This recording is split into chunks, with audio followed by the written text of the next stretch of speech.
9 basic પદાવલીઓ અને નિત્યસમમાં તમે શું ભણશો? તો પહેલાં બેઝિક પદાવલીઓને સમજ આપવામાં આવશે. આમ તો તમે 7મા ધોરણમાં આ મુદ્દો સમજી જ ગયેલા છો, બરાબર. પછી બેઝિક પદાવલીઓના સરવાળા, બાદબાકી અને ગુણાકાર. હવે બેઝિક પદાવલીઓના ભાગાકાર તમે આ પ્રકરણમાં નથી શીખવાના, પણ આગળ 14મા પ્રકરણમાં તમે બેઝિક પદાવલીઓના ભાગાકાર પણ ભણશો, બરાબર. પણ આ પ્રકરણમાં તમારે સરવાળા, બાદબાકી અને ગુણાકાર જ ભણવાના છે. અને છેલ્લે નિત્યસમ શું છે તે સમજશો, બરાબર. એટલે 4 નિત્યસમ તમારે ભણવાના આવશે. વિદ્યાર્થી મિત્રો, પહેલો મુદ્દો છે બેઝિક પદાવલીની સમજ. હવે એમાં તમને ચલ, અચલ, એકચલ, દ્વિચલ પદાવલી, એકપદી, દ્વિપદી, ત્રિપદી, બરાબર, એ બધી બહુપદીના એટલે કે પદાવલીઓના પ્રકાર છે. પછી પદનો સહગુણક કોને કહેવાય, ચલનો ઘાતાંક કોને કહેવાય, સજાતીય પદો, વિજાતીય પદો કોને કહેવાય તે સમજશો, બરાબર. તો પહેલાં તો પદાવલીઓ એટલે શું? તો તમે 7મા ધોરણમાં બેઝિક પદાવલીઓ ભણી ચૂક્યા છો. એના અહીંયા 4 એક ઉદાહરણ આપેલા છે. એમાં અહીંયા જે પહેલું ઉદાહરણ છે x+3, એમાં x ચલ છે, 3 અચળ છે. બીજા ઉદાહરણમાં y ચલ છે, 2 અને -5 એ અચળ છે, બરાબર. એટલે તમે શું જોયું કે એકમાં x ચલ છે, બીજામાં y ચલ છે. તો ચલ તરીકે x અને y સિવાય બીજું શું લઈ શકાય? તો સ્મોલ લેટરમાં A થી Z તમે ગમે તે લઈ શકાય, બરાબર. અને અચળમાં શું લેવાય? તો અચળમાં તમે ધન સંખ્યા અથવા ઋણ સંખ્યા, પૂર્ણાંક અથવા અપૂર્ણાંક, સમય અથવા અસમય, ગમે તે સંખ્યા, જ્ઞાત સંખ્યા લઈ શકો. 2 લઈ શકો અથવા -2 લઈ શકો, 3/4 લઈ શકો, બરાબર, અથવા -5/7 એટલે કે એ ઋણ સંખ્યા, સમય સંખ્યા, અસમય સંખ્યા પણ લઈ શકો. વર્ગમૂળમાં 3 અસમય સંખ્યા છે, એ પણ અચળ તરીકે લઈ શકો. તો આ અચળની વાત કરી અને આ ચલની વાત કરી. બીજું ઘાતાંકની વાત કરીએ તો ચલનો ઘાતાંક, અહીંયા એક્સની ઉપર ઘાતાંક નથી એટલે 1 છે. અહીંયા વાયની ઉપર કોઈ ઘાતાંક નથી લખ્યો એટલે 1 છે. અહીંયા એક્સની ઉપર ઘાતાંક 2 લખેલો છે. તો જે ચલનો ઘાતાંક હોય એ 0 હોઈ શકે અથવા 1 હોઈ શકે અથવા 2, 3 થી કોઈ પણ મોટો ઘાતાંક હોઈ શકે, પણ પૂર્ણાંકમાં હોવું જોઈએ. અને આ જે સંખ્યા છે 0 થી અનંત સુધી, એ અનઋણ પૂર્ણાંક સંખ્યા કહેવાય. તો ઘાતાંક અનઋણ પૂર્ણાંક હોવું જોઈએ, ઘાતાંકમાં ઋણ ના હોવું જોઈએ, ઘાતાંકમાં અપૂર્ણાંક ના હોવું જોઈએ. તો આને બેઝિક પદાવલી કહેવાય, બરાબર. તો તમે એમાં શું જોયું? ચલ કોને કહેવાય, અચલ કોને કહેવાય. ચલ કેવા હોવા જોઈએ, અચલ કેવા હોવા જોઈએ. એક ચલ પદાવલી કોને કહેવાય? તો આ જે 2x+3 છે એમાં એક જ ચલ છે એટલે એક ચલ પદાવલી કહેવાય. પછી આ 4xy+7 છે, એમાં x અને y 2 ચલ છે, તો આ દ્વિચલ પદાવલી કહેવાય. તો કોઈ પદાવલી એવી પણ હોય કે જેમાં 3 ચલ હોય તો ત્રિચલ પદાવલી કહેવાય. એટલે આ પદાવલીના પ્રકાર છે. પછી એકપદી, દ્વિપદી એ પણ પદાવલીના પ્રકાર. એટલે ત્રિપદી, ચતુર્પદી, એટલે જો કોઈ પદાવલીમાં એક જ પદ હોય, ધારો કે આ 3x તો એક જ પદ છે, તો 3 × x કહેવાય. 3x એટલે 3 × x. તો ગુણાકાર કરવાની જરૂર નથી, તો એનાથી પદ જુદું ના પડે. પણ x+3 એ 2 પદ છે, તો આ દ્વિપદી કહેવાય. તો પદ પ્લસથી અથવા માઇનસથી અલગ પડે. તો 3x - 4y + 5z, તો અહીંયા 3 પદ છે, તો પ્લસ અથવા માઇનસ ચિહ્નથી પદો જુદા પડે. તો એ રીતે પદાવલીના પ્રકાર બને: એકપદી, દ્વિપદી, ત્રિપદી વગેરે, બરાબર. હવે પદનો સહગુણક કોને કહેવાય? પદનો સહગુણક તો આ ધારો કે મેં લખ્યું 7x, તો આ એક પદ છે, તો એમાં જે જ્ઞાત સંખ્યા છે એ પદનો સહગુણક કહેવાય, બરાબર. હવે અહીંયા જે મેં પદાવલી લખી છે 3x - 4y + 5z, તો એમાં 3 પદ છે, તો જે પહેલું પદ છે એમાં પદનો સહગુણક 3. બીજું પદ છે એમાં પદનો સહગુણક 4 નહીં, -4, એટલે તમારે નિશાની સાથે લખવું પડે. ત્રીજા પદનો સહગુણક 5, એ ધન છે, તો ધનમાં ધન બોલવું કે લખવું જરૂરી નથી, પણ ઋણમાં ઋણ લખવું પડે. તો એને કહેવાય પદનો સહગુણક, બરાબર. પછી લખ્યું ચલનો ઘાતાંક. તો તમે જુઓ અહીંયા મેં કીધું કે x+3 છે, એમાં ચલનો ઘાતાંક 1 છે. 2y - 5માં ચલનો ઘાતાંક 1 છે. કંઈ ના લખ્યું એટલે ઘાતાંક 1. અહીંયા ત્રીજા ત્રીજી પદાવલીમાં ચલનો ઘાતાંક 2 છે. તો ચલનો ઘાતાંક કોને કહેવાય તે સમજ્યા તમે. હવે સજાતીય પદ કોને કહેવાય, વિજાતીય પદ કોને કહેવાય તે જુઓ. તો પહેલાં સજાતીય પદ કોને કહેવાય? તો આ લખ્યું 7x અને 8x. તો 7x અને 8xમાં ચલ કેવા છે? સમાન. બીજું એના ઘાતાંક પણ કેવા છે? સમાન. તો જે પદોના ચલ સમાન હોય અને સમાન ચલના ઘાતાંક પણ સમાન હોય તો એવા પદોને સજાતીય પદો કહેવાય. ચલો હવે 2ab અને અહીંયા -3ba, તો આ પણ સજાતીય પદો છે. કેમ? તો અહીંયા 2ab એટલે ab એ ભેગું નથી, 2 ગુણ્યા a ગુણ્યા b. તો અહીંયા -3 ગુણ્યા b ગુણ્યા a અને ગુણાકારમાં ક્રમનું મહત્વ હોતું નથી.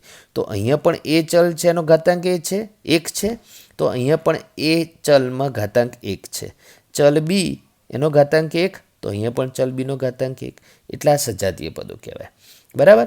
પણ જો પદો સજાતીય ના હોય તો વિજાતીય કહેવાય. ઉદાહરણ તરીકે આપણે લઈએ, ધારો કે -5/7 a b વર્ગ x. બરાબર. અને અહીંયા લઈએ ધારો કે 8 a b z. ધારો કે તો વિજાતીય પદ બનાવવા માટે ગમે તે એક ચલ જુદો કરી નાખો તો પણ ચાલે. તો જો એ ચલ છે ઘાતાંક 1, તો અહીંયા એ ચલ છે ઘાતાંક 1, સરખું છે. એ બી ચલનો ઘાતાંક 2 છે, તો અહીંયા બી ચલનો ઘાતાંક 1 છે. ત્યાંથી જુદું પડી ગયું, ત્યાંથી બી વિજાતીય પદ કહી શકાય. એ ઉપરાંત અહીંયા એક્સ ચલ છે, તો અહીંયા ઝેડ ચલ છે, ચલ બી જુદા છે. બધા ચલ સમાન હોવા જોઈએ અને જે સમાન ચલ હોય એના ઘાતાંક પણ સમાન હોવા જોઈએ, તો સજાતીય પદ કહેવાય, બાકી વિજાતીય પદ કહેવાય. બરાબર. તો તમે આ સમજી ગયા છો. બરાબર. હવે અહીંયા તમારે એના પછીનો મુદ્દો છે પદ. તો તમે સમજ્યા કે પદ કોને કહેવાય. હવે એના અવયવ કોને કહેવાય.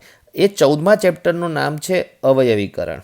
તો 14મા ચેપ્ટરમાં અવયવ ભણશો ત્યારે આ ચેપ્ટર અને એ 14મું ચેપ્ટર એ બંને એકબીજાને સાંકળવાનું આવશે, તમારે કમ્પેરિઝન કરવાનું આવશે.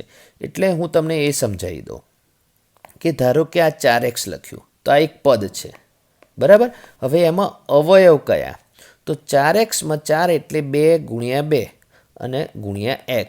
તો 4xમાં આ 2 અને x, આ 3 એના અવયવો છે. અને અવયવ હંમેશા ગુણાકારથી પદમાં જોડાયેલા હોય. હવે હું લખું છું ધારો કે 9x²y. તો આ 9x²y એક પદ છે. તો એના અવયવ કયા? તો 3 ગુણ્યા 3 ગુણ્યા x ગુણ્યા x ગુણ્યા y. તો આ બધા એના અવયવો છે. અવયવ વિશે વિસ્તૃતમાં 14મા ચેપ્ટરમાં ભણવાનું છે, પણ દરેક પદમાં એના અવયવો હોય. બરાબર.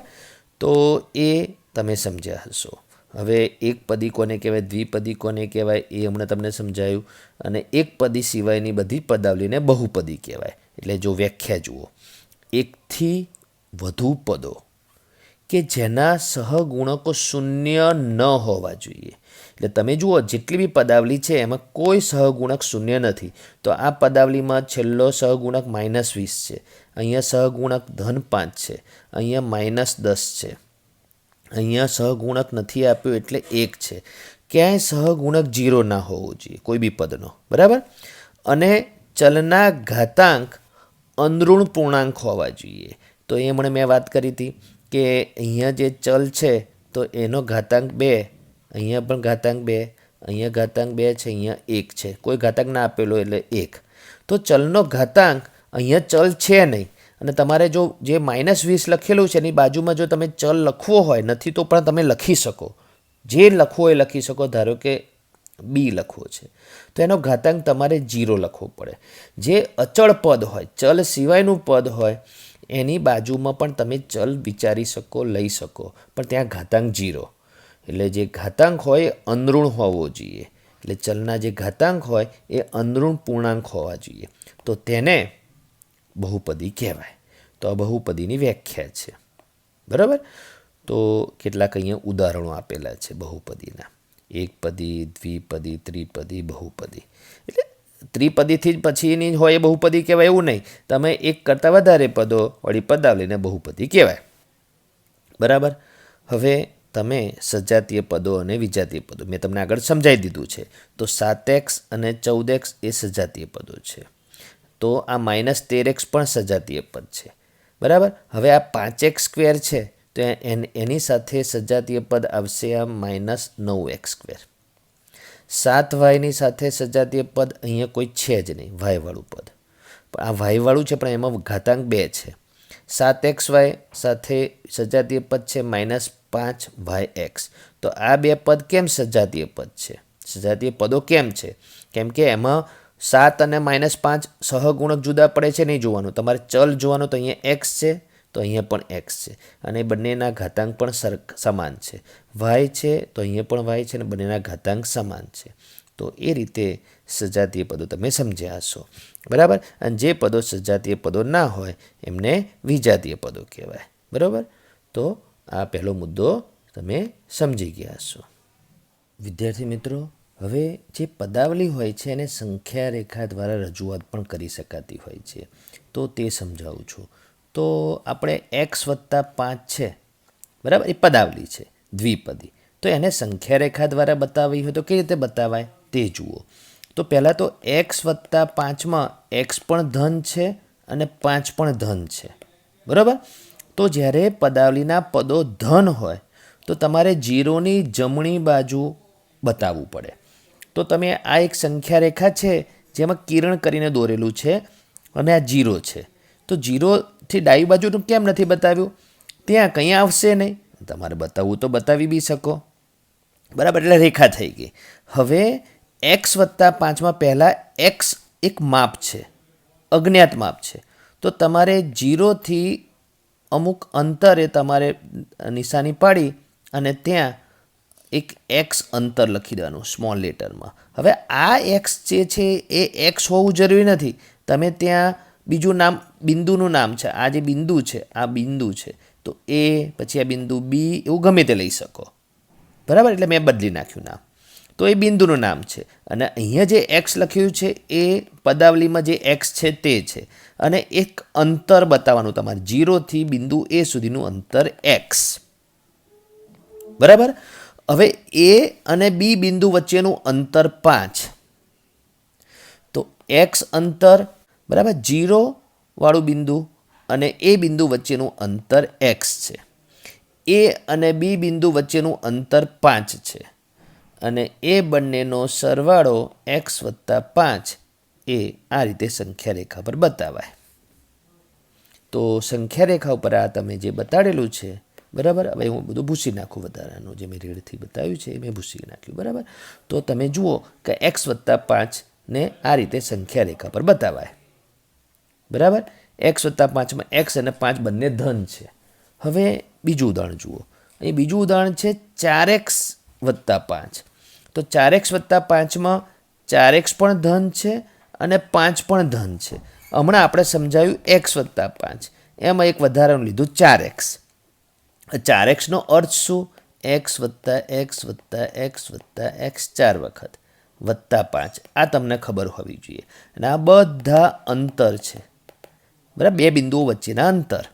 તો સંખ્યા રેખા ઉપર આ 0 લઈ લેવાનું. કેમ કે, અને 0 કેમ લેવાનું? કેમ કે જો ધન હોય તો જમણી બાજુ, ઋણ હોય તો ડાબી બાજુ. અહીંયા ડાબી બાજુ, 0ની ડાબી બાજુ બતાડ્યું નથી, પણ તમે બતાવો તો રેખા બતાવી દેવાની. તો આ બિંદુ 0 લખેલું છે, પણ બિંદુનું નામ આપવું હોય તો અહીંયા બિંદુનું નામ a આપો, આ બિંદુનું નામ b આપો, આ બિંદુનું નામ c આપો. એ તમારે જે આપવું આપી શકાય. આ બિંદુનું નામ d આપો, આ બિંદુનું નામ e આપો.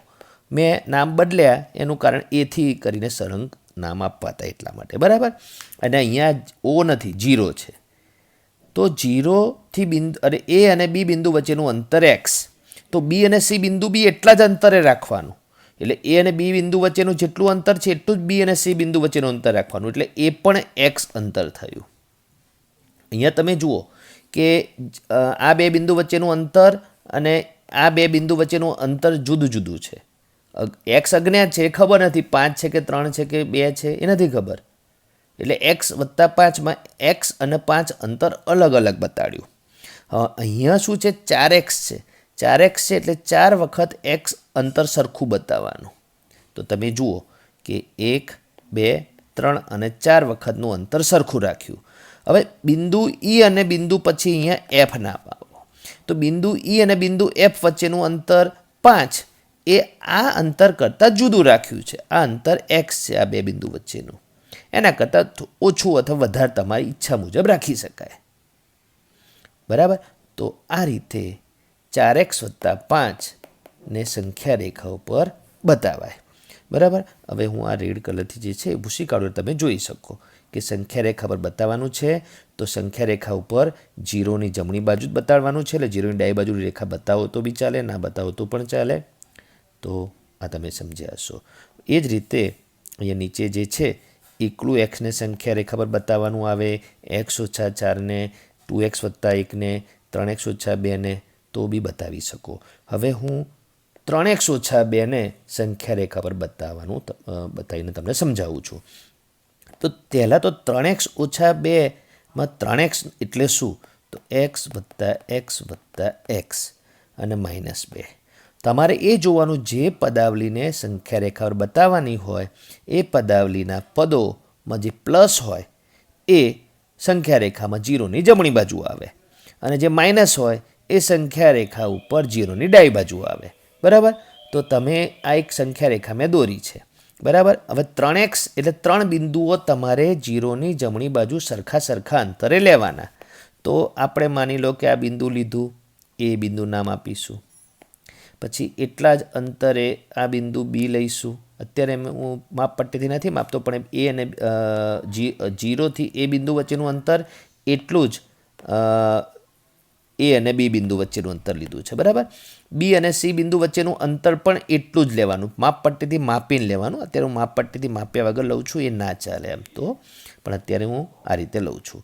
અને તમે બતાડો આ રીતે કે 0 અને એ વચ્ચેનું અંતર, એ અને બી વચ્ચેનું અંતર, બી અને સી વચ્ચેનું અંતર એ બધું સરખું છે એક્સ.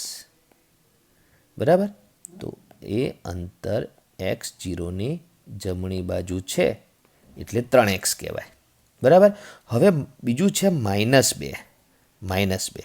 તો જે બી ઋણ હોય એ તમારે 0ની ડાબી બાજુ બતાવવું પડે. એટલે તમારે એક બીજું બિંદુ તમારે 0ની ડાબી બાજુ તમારી રીતે આશરે લેવાનું. એનું અંતર તમારે જે ઈચ્છા થાય એ લઈ શકાય. તો હું અહીંયા બિંદુનું નામ ડી આપું છું. ડી આપવાનું કારણ કેમ કે ABC લેવાઈ ગયું એટલે ડી આપ્યું. બિંદુનું નામ કેપિટલમાં જ અપાય, એથી ઝેડમાંથી જે લેવું હોય. તો આ બિંદુ જે છે એ બિંદુ ડી અને આ 0વાળું બિંદુ છે એ બંને વચ્ચેનું અંતર એ તમારે આ બિંદુ વચ્ચેનું અંતર 2 બતાવવાનું, -2 નહીં લખવાનું. અંતર કદી ઋણ ના હોય. તો આ બે બિંદુ વચ્ચેનું અંતર 2 છે. બરાબર. તો આ સંખ્યા રેખા જે બતાવી એ શું બતાવે છે? 3x - 2. -2 એટલે 0ની ડાબી બાજુ અને 3x એટલે x+x+x જે ધન હોય 0ની જમણી બાજુ. તો આ રીતે તમે કોઈ પણ પદાવલીને સંખ્યા રેખા ઉપર બતાવી શકો. બરાબર. તો આ તમે સમજ્યા હશો. વિદ્યાર્થી મિત્રો, બૈજિક પદાવલીઓના સરવાળા બાદબાકી બરાબર તમે 7મા ધોરણમાં શીખી જ ગયેલા છો. તો ફરીથી રિવિઝનમાં. બરાબર. તો એમાં પહેલું ઉદાહરણ જે છે કે 7x² - 4x + 5 આ એક પદાવલી છે અને બીજી પદાવલી છે 9x - 10. બરાબર. અને બંનેનો સરવાળો કરો. તો બે રીતે એનો જવાબ લઈશું આપણે. ઊભી રીત, તો આ ઊભી રીત છે. બરાબર. અને આડી રીત અહીંયા બાજુમાં મેં ગણેલી છે પણ પહેલાં ઊભી રીત જોઈ લો. તો ઊભી રીત કરવા માટે શું કરવાનું કે બે પદાવલીમાંથી ગમે તે એક પદાવલી તમારે ઉપરની સાઈડ લખવાની, ગમે તે લખી શકો. બરાબર. તો એ ઉપરની સાઈડ લખેલી પદાવલીની નીચે તમારે બીજી પદાવલી કીધે લખવાની? સજાતીય પદ ઉપર નીચે રહે. તો જો પહેલી પદાવલી જે ઉપર લખી એમાં 7x² જે છે એની સાથે સજાતીય પદ બીજી પદાવલીમાં છે જ નહીં, ત્યાં જગ્યા ખાલી રાખવાની. એ જગ્યા ખાલી રાખી.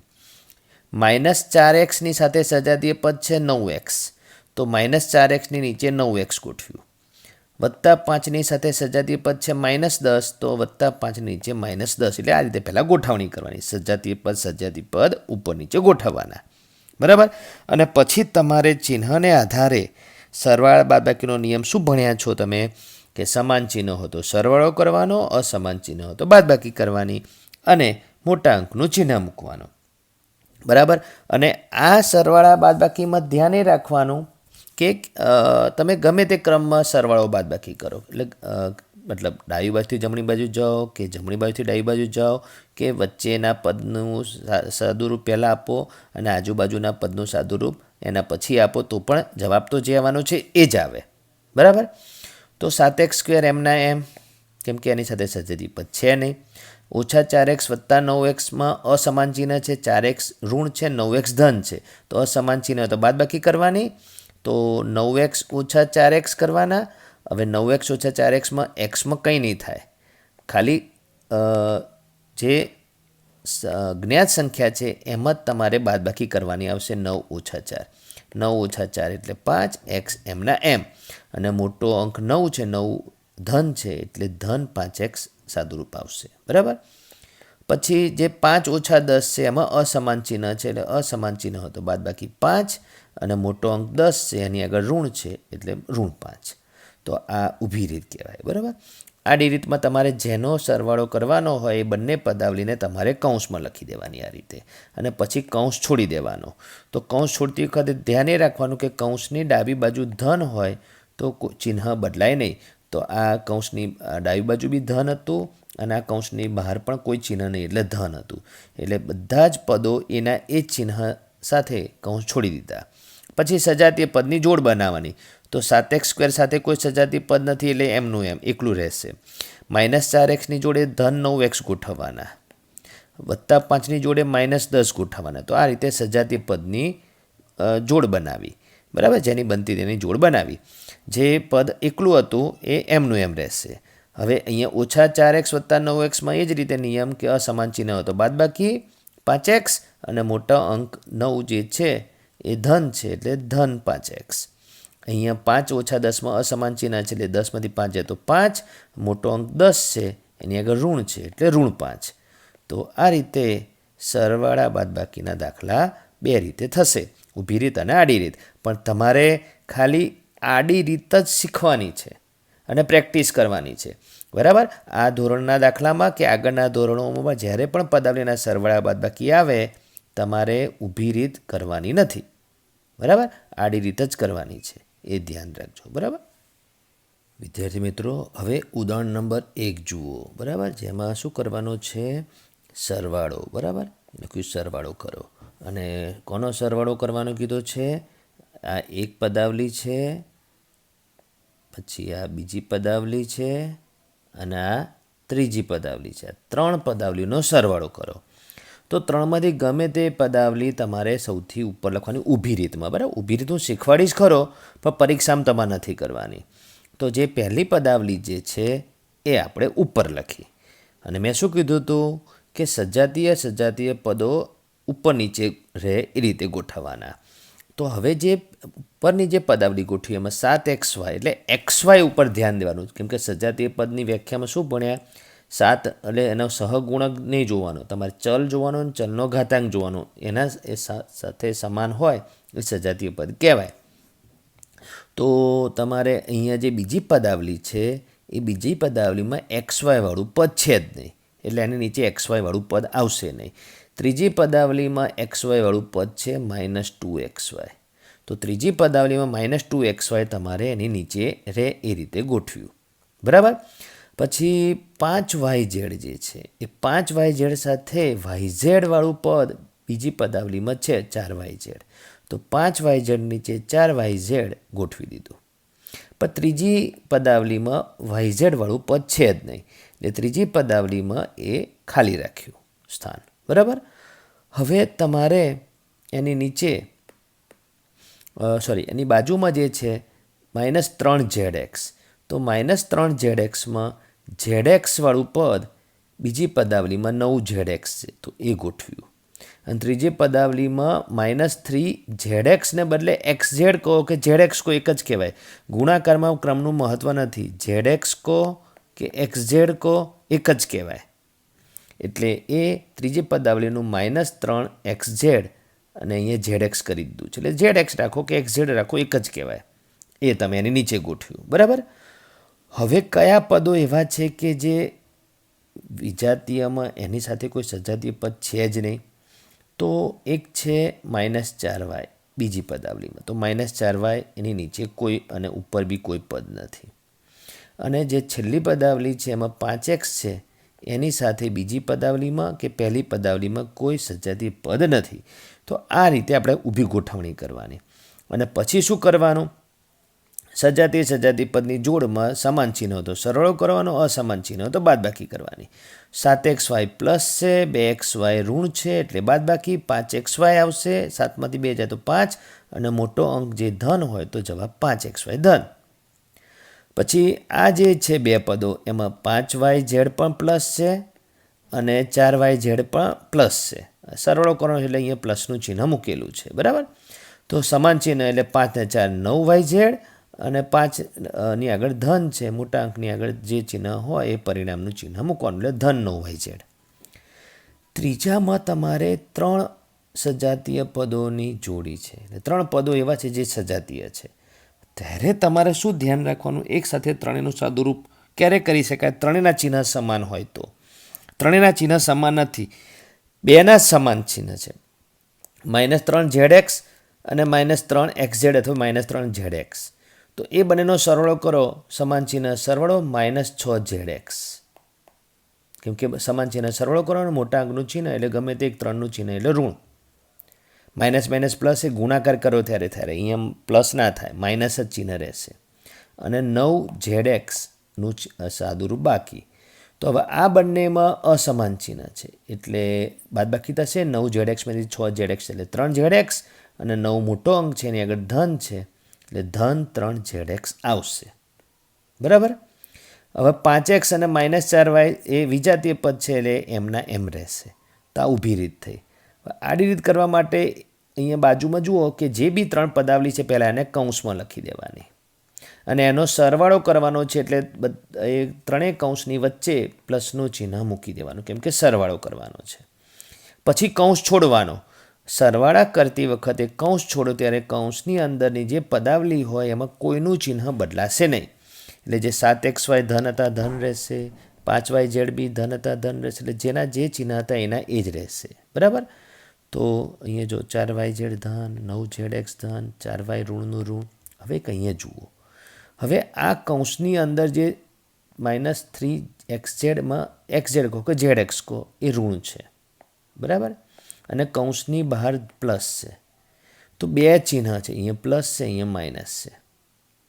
કૌંસ છોડતી વખતે અહીંયા તમે જુઓ તો અહીંયા પ્લસ છે, અહીંયા ચિહ્ન નથી એટલે પ્લસ જ છે. તો જ્યારે બી કૌંસ છોડો ત્યારે ચિહ્નનો ગુણાકાર કરવાનો.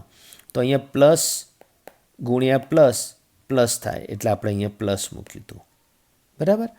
અહીંયા પ્લસ માઇનસ માઇનસ થાય એટલે અહીંયા માઇનસ ચિહ્ન આવશે, -3xz, બરાબર. એટલે ચિહ્ન એનું એ જ રહ્યું છે. જો આ xz વાળું પદ ઋણ હતું એ ઋણનું ઋણ જ રહ્યું છે. એટલે સરવાળા કરતી વખતે કૌંસ છોડો ત્યારે કોઈ બી પદના ચિહ્ન બદલાય નહીં. 5x ધન હતા ધન રહેશે, -2xy એ ઋણ હતા ઋણ રહેશે. એ રીતે કૌંસ છોડી દેવાનો, બરાબર. પહેલું કામ એ કરવાનું કૌંસમાં ગોઠવાનું, બીજું કામ કરવાનું કૌંસ છોડવાનું, ત્રીજું કામ કરવાનું સજાતીય પદની જોડ બનાવવાની. તો જે xy વાળું પદ હતું એની જોડે xy વાળું પદ ગોઠવ્યું, yz વાળા પદ નીચે જોડે yz વાળું પદ ગોઠવ્યું, અને xz અથવા zx વાળા પદ જોડે zx વાળું પદ ગોઠવ્યું.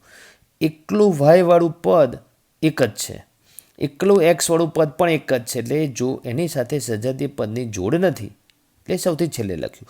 એવું જરૂર નથી, એને પહેલાં પણ લખી શકો. અહીંયા ક્રમનું મહત્ત્વ નથી હોતું, એ જે ચિહ્ન હોય એનું મહત્ત્વ હોય છે અને એના સહગુણકનું મહત્ત્વ હોય છે.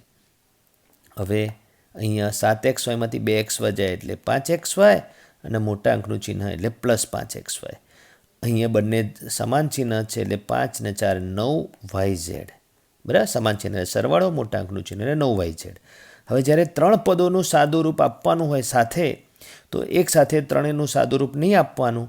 તમારે શું કરવાનું કે 3માંથી જેનું ચિહ્ન જુદું હોય એ પહેલાં લખી નાખો કે 9zx, બરાબર. અને જેના સમાન ચિહ્ન હોય એનો સરવાળો કરો. તો 3zx અને 3xz એટલે zx જ કહેવાય એટલે 6zx, અને એમાં મોટા અંકનું ચિહ્ન એટલે બંને સમાન છે એટલે એમાંથી ગમે તે એકનું ચિહ્ન એટલે ઋણ 6zx. આ બંનેનું સાદુરૂપ એના પછીના સ્ટેપમાં આપીશું. -4y અને +5x એમના એમ. હજુ એક પદનું સાદુરૂપ બાકી રહ્યું એક સજાતીય પદની જોડમાં.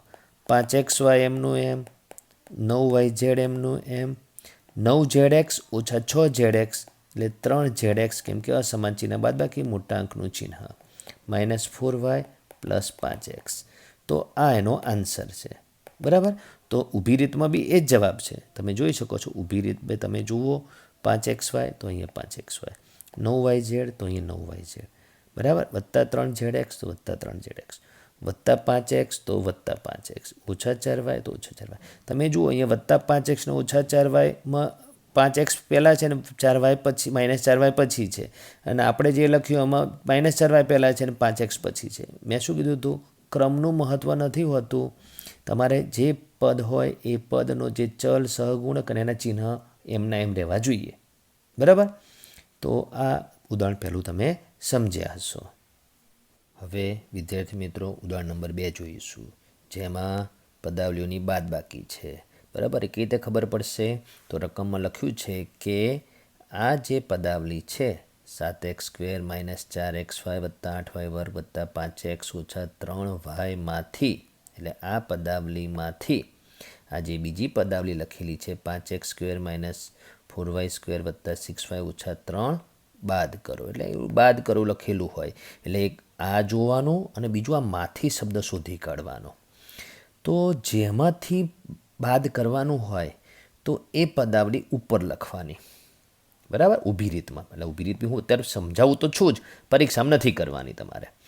અને એની નીચે જે બીજી પદાવલી જે બાદ કરવાની છે એ સજાતીય પદની ઉપર નીચે રહે તે રીતે ગોઠવવાનું. તો 7x² ની નીચે 5x² ગોઠવ્યા, આ 5x², -4y² જે આ y² વાળું પદ છે ત્યાં ગોઠવ્યા -4y², +6y ને આ -3y ની નીચે ગોઠવ્યા. બરાબર. હવે જે -3 જે છે બીજી પદાવલીનું એ એવું સજાતીય પદ પહેલી પદાવલીમાં છે નહીં એટલે સૌથી છેલ્લે ગોઠવ્યું. બરાબર. એની ઉપર કોઈ પદાવલી નથી. અને જે પહેલી પદાવલી છે એમાં xy વાળું પદ છે તો બીજી પદાવલીમાં xy વાળું પદ નથી એટલે ત્યાં જગ્યા ખાલી રાખી. પહેલી પદાવલીમાં x વાળું પદ છે, બીજી પદાવલીમાં x વાળું પદ નથી એટલે જગ્યા ખાલી રાખી. એટલે આ રીતે ગોઠવણી કરવાની. પણ અહીંયા સરવાળાવાળા દાખલા કરતાં જુદું શું આવશે તે જોઈ લો. સરવાળામાં તમારે ચિહ્ન બદલાતું નથી, એટલે બાદ બાકી કરતી વખત તમારે ચિહ્ન બદલાઈ જશે. તો તમારે જે ચિહ્ન 5x² જે બીજી પદાવલીના પદોના ચિહ્ન બદલાઈ જશે.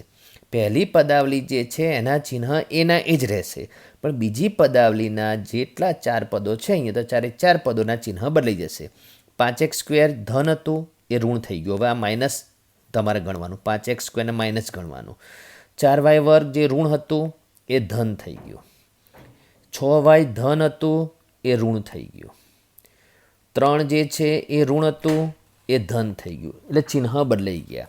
તો તમારે આ યાદ રાખવાનું બાદબાકીમાં કે બીજી પદાવલીના બધા જ પદોના ચિહ્ન બદલી દેવાના, અને બદલેલા ચિહ્ન એની આ રીતે જે બતાડ્યું છે એ રીતે બાજુમાં અથવા નીચે બતાવવાનું. બરાબર.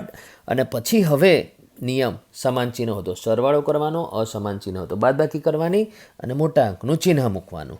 તો 7x² ધન, 5x² હવે ઋણ છે એટલે 7x² માંથી 5x² જાય એટલે 2x² રહે અને મોટા અંકનું ચિહ્ન એટલે ધન 2x². -4xy ની જોડે કોઈ સજાતીય પદ નથી એટલે એમનું એમ. હવે 8y² ધન છે અને 4y² પણ હવે ધન છે. રકમમાં ઋણ હતું પણ એનું ચિહ્ન બદલાઈ ગયું એટલે ધન થઈ ગયું. એટલે 8y² ધન, 4y² ધન, બંને સમાન ચિહ્ન એટલે 8 ને 4 12y² અને મોટા અંકનું ચિહ્ન 8y² નું ધન એટલે અહીંયા ધન 12y². 5x ની સાથે સજાતીય પદ નથી એટલે એમનું એમ. -3y અને અહીંયા 6y રકમમાં ધન હતું પણ હવે એ માઇનસ થઈ ગયું છે એટલે -3y અને -6y સમાન ચિહ્ન, 6 ને 3 9y અને મોટા અંકનું 6y નું ચિહ્ન ઋણ જે બદલાયું છે તે એટલે ઋણ 9y. અને જે છેલ્લું પદ છે 3 એ રકમમાં ઋણ હતું પણ આપણે એને ચિહ્ન પ્લસ કરી નાખ્યું છે એટલે +3. તો આ એનો આન્સર આવ્યો ઊભી રીતથી. હવે આ દાખલો આડી રીતે કરવાનો હોય તો કેવી રીતે થાય તે જુઓ. તો જે પદાવલીમાંથી તમારે બાદ કરવાનું એ પદાવલી પહેલા કૌંસમાં લખવાનું. બરાબર. તો આ પદાવલી પહેલા કૌંસમાં લખી. આમાં ક્રમનું મહત્વ છે, સરવાળામાં ક્રમનું મહત્વ નથી હોતું. બાદબાકીમાંથી પહેલા કૌંસમાં શું આવશે, બીજા કૌંસમાં શું આવશે, એ બહુ મહત્વનું છે.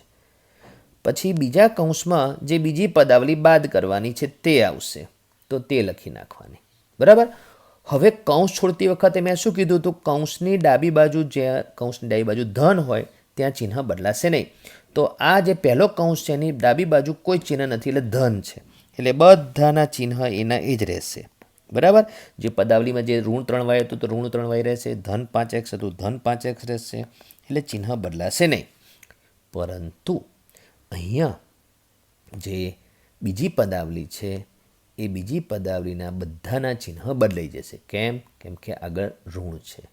જ્યારે કૌંસની ડાબી બાજુ ઋણ હોય તો ચિહ્ન બદલાઈ જશે. કારણ પણ હું કહું છું, તો પહેલાં બદલી દઉં છું ને પછી કારણ કહું છું. તો જે આ ઋણ 3 છે એ ધન 3 થઈ જશે. ધન 6y છે એ ઋણ 6y થઈ જશે. -4y વર્ગ છે એ ધન 4y વર્ગ થઈ જશે. બરાબર. અને જે આ 5x² છે એ પોતે ધન છે, અંદરની બાજુ એનું ચિહ્ન છે ધન, તો એ ઋણ થઈ જશે. હવે કારણ કહું છું. કારણ એ છે કે જ્યારે પણ કૌંસ છોડીએ ત્યારે ચિહ્નોનો ગુણાકાર થતો હોય છે. તો ચિહ્નોનો ગુણાકાર કઈ રીતે થયો તો તે જુઓ. તો આ બહારનું ચિહ્ન માઇનસ અને અંદરનું ચિહ્ન પ્લસ, તો માઇનસ પ્લસ માઇનસ એટલે અહીંયા માઇનસ આવ્યું. હવે અહીંયા પ્લસ કેમ આવ્યું?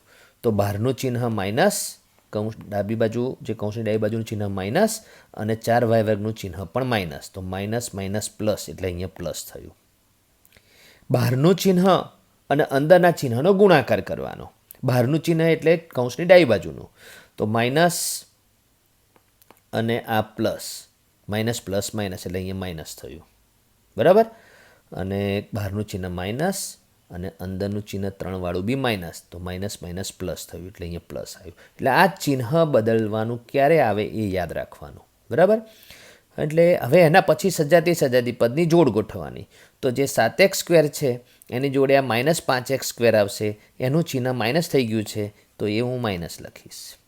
પછી આ જે -4xy છે એની જોડે સજાતીય પદ નથી એટલે એકલું પદ રહેશે. બરાબર. તો એ પદ વિજાતીય છે, એકલું છે. બરાબર. પછી 8y વર્ગ છે તો 8y વર્ગની જોડે આ 4y વર્ગ આવશે, અને એની આગળ પ્લસ થઈ ગયું છે, એ પ્લસવાળું ચિહ્ન આવશે. મૂળ રકમમાં એ 4y વર્ગ માઇનસ છે, પણ એનું ચિહ્ન બદલાઈ ગયું છે એટલે બદલેલું ચિહ્ન હોય તે લખવાનું. 5x એક વિજાતીય પદ છે, એની જોડે કોઈ સજાતીય પદ છે ને એટલે એકલું રહેશે. -3y એ પહેલી પદાવલીમાં જે -3y છે તે, અને બીજી પદાવલીમાં y વાળું પદ છે +6y રકમમાં હતું પણ એ માઇનસ થઈ ગયું છે, તો એ -6y અહીંયા માઇનસ ચિહ્ન લખવાનું.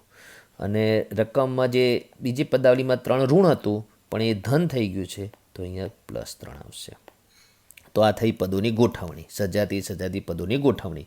હવે શું કરવાનું? સમાન ચિહ્ન હોય તો સરવાળો કરવાનો, અસમાન ચિહ્ન હોય તો બાદબાકી કરવાની અને મોટા અંકનું ચિહ્ન મૂકવાનું. એ પ્રમાણે 7x² - 5x² એટલે 2x², અને મોટા અંકનું ચિહ્ન એટલે ધન 2x². -4xy જે જોડે સજાતી પદ નથી એટલે -4xy. હવે આ બે પદોમાં 8y વર્ગ બી ધન, 4y વર્ગ બી ધન, સમાન ચિહ્ન એટલે 8 ને 4 12y વર્ગ, અને મોટા અંકનું ચિહ્ન એટલે ધન 12y વર્ગ. +5x નું +5x, કેમ કે એની જોડે સજાતીય પદ છે નહીં. સરવાળો કરો ત્યારે ધ્યાન એ રાખવાનું, અહીંયા જ્યારે સરવાળો કર્યો તો જે સહગુણકોનો સરવાળો થાય, એટલે સરવાળા બાદબાકીમાં સહગુણકોનો સરવાળો બાદબાકી થાય. જે ચલ હોય એ ચલના ઘાતાંકમાં સરવાળો બાદબાકી ના થાય, એટલે y વર્ગનું y વર્ગ જ રહે, એટલે ચલ એમને એમ જ રહે, નહીં ઘાતાંક પણ એમની એમ જ રહે. પછી -3y -6y સમાન ચિહ્ન એટલે 6 ને 3 9y, અને મોટા અંકનું ચિહ્ન એટલે -9y, અને +3 વિજાતીય પદ એકલું છે એમનું એમ. તો આનો આન્સર, તો તમે જુઓ આન્સર જે આપણે ઉદાહરણમાં જે જવાબ અહીંયા ગણેલો છે એમાં પણ 2x², તો અહીંયા 2x², -4xy તો અહીંયા -4xy, +12y વર્ગ તો +12y વર્ગ, +5x તો અહીંયા બી +5x, -9y -9y, બરાબર, +3 તો +3. તો બાદબાકી કરતી વખતે આ ધ્યાન રાખવાનું કે ચિહ્ન ક્યારે બદલાય, કોનું બદલાય. બીજું ધ્યાન એ રાખવાનું કે જ્યારે તમે આડી રીત કરો, જે કરવાની છે તમારે આડી રીત જ કરવાની છે, ત્યારે ધ્યાન એ રાખવાનું કે પહેલા કૌંસમાં અને બીજા કૌંસમાં શું લખવાનું? તો પહેલા કૌંસમાં જે લખવાનું એ જે પદાવલી લખેલી હોય એમાંથી, તો જે માંથી લખેલું એની ડાબી બાજુ જે પદાવલી હોય પહેલા કૌંસમાં આવે અને જે પદાવલીને બાદ કરવાની હોય એ બીજા કૌંસમાં આવે. એટલું યાદ રાખવાનું. જો કોઈ રકમ આ રીતે લખે કે 3x + 4y ને 6x - 5y માંથી બાદ કરો, તો આ રીતની રકમ લખે તો તમારે એવું નહીં ગોખવાનું કે પહેલી પદાવલી હોય એ પહેલા કૌંસમાં આવે અને બીજી પદાવલી હોય બીજા કૌંસમાં આવે, એ રીતે નહીં વિચારવાનું. તમારે એ વિચારવાનું કે માથી ક્યાં લખેલું છે, તો આ અહીંયા માથી લખેલું છે, તો માથીની ડાબી બાજુની પદાવલી પહેલા કૌંસમાં આવશે 6x - 5y. અને જેને બાદ કરવાનું છે તો આ પદાવલીને બાદ કરવાની છે, તો એ બીજા કૌંસમાં આવશે 3x + 4y. તો આ રીતે રકમને માં તમારે ધ્યાન રાખવાનું કે કૌંસમાં શું આવશે, પહેલા કૌંસમાં શું આવશે અને બીજા કૌંસમાં શું આવશે, ધ્યાન રાખવાનું. રકમ કઈ રીતે લખેલી છે એ ધ્યાનમાં રાખવાનું. સરવાળા કરતી વખતે ક્રમનું મહત્ત્વ નથી તો પહેલા કૌંસમાં શું આવે અને બીજા કૌંસમાં શું આવે એમાં વાંધો નથી આવતો, પણ બાદ બાકીમાં ધ્યાન રાખવાનું. બરાબર? તો આ સાથે તમને બેઝિક પદાવલીના સરવાળા બાદ બાકીની જે રીત હતી એ 7મા ધોરણમાં તો તમે ભણેલા જ છો. આ તમને 2 ઉદાહરણ દ્વારા ફરીથી સમજાવ્યું. બરાબર? વિદ્યાર્થી મિત્રો, હવે સ્વાધ્યાય 9.1ના બધા દાખલા તમારે જાતે જ ગણવાના છે. બરાબર?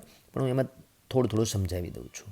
તો જે આ પહેલો દાખલો છે એમાં શું લખ્યું છે કે નીચેની દરેક પદાવલીમાં રહેલ પદો અને એના સહગુણકો ઓળખો. આપણે લખવાનું છે.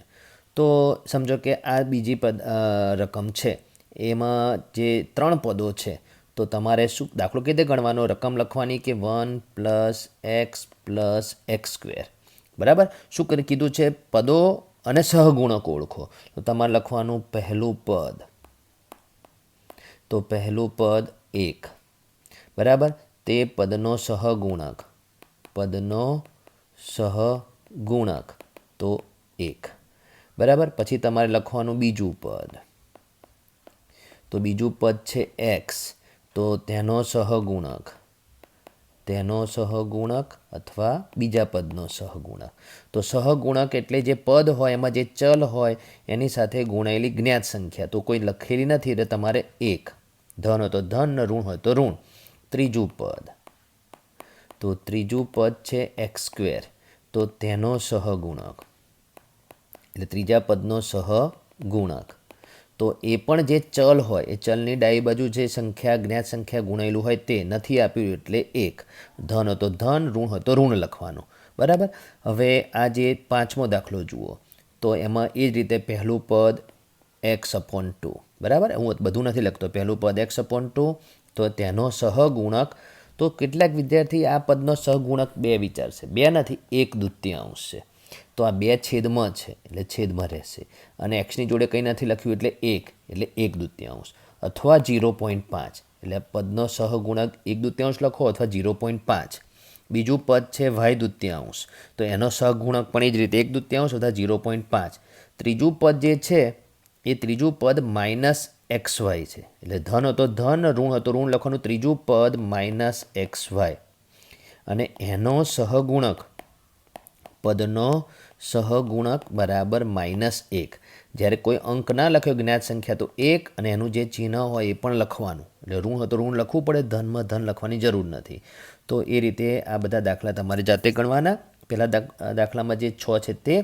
પછી બીજા દાખલામાં લખ્યું છે કે નીચેની બહુપદીઓનું એકપદી, દ્વિપદી કે ત્રિપદીમાં વર્ગીકરણ કરવાનું છે.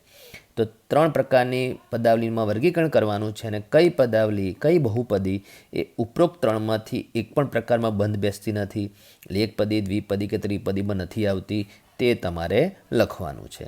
તો આ દ્વિપદી છે, પછી આ એકપદી છે, પછી આ 1 2 3 4, તો આ ચતુર્પદી છે. તો અહીંયા જે લખેલું છે એકપદી, દ્વિપદી અને ત્રિપદીમાં જ વર્ગીકરણ કરતો આ જુદી પડે છે. 1 2 3, તો આ ત્રિપદી છે. 1 2, તો આ દ્વિપદી છે. એ તમારે ઓળખ. અલ્પવિરામથી પદાવલી જુદી પડે છે. બરાબર? અને પદો એ માઇનસ કે પ્લસથી જુદા પડે તો આ ત્રિપદી છે. એ તમને આટલું બધું કહી દીધું. પછી દાખલા નંબર 3માં સરવાળો કરવાનો છે અને દાખલા નંબર 4માં બાદ બાકી કરવાની છે. દાખલા નંબર 4માં જે બાદ બાકી કરવાની છે તો એ બાદબાકી કરવામાં સરવાળો કરવામાં તમારે સરવાળો કે બાદબાકીમાં આડી રીતે જ કરવાની છે. બબે પદાવલીનો સરવાળો કરો તો પહેલી પદાવલી, બીજી પદાવલી, વચ્ચે સરવાળાનું ચિહ્ન. તે સરવાળામાં ક્રમનું મહત્ત્વ નથી હોતું, પણ જ્યારે બાદબાકી કરો તો પહેલી પદાવલીમાં શું આવે એ બહુ મહત્ત્વનું છે. તો સમજો કે આપણે આ દાખલો હું સમજાવું બીજો. તો આ માંથી શબ્દ શોધી કાઢ્યો. તો માથેની ડાબી બાજુ જે પદાવલી હોય પહેલા કૌંસમાં લખવાની અને પછી જે બીજી પદાવલી હોય બીજા કૌંસમાં લખવાની. બરાબર. અને દાખલાની રીત તો હમણાં ઉપર સમજાવી જ.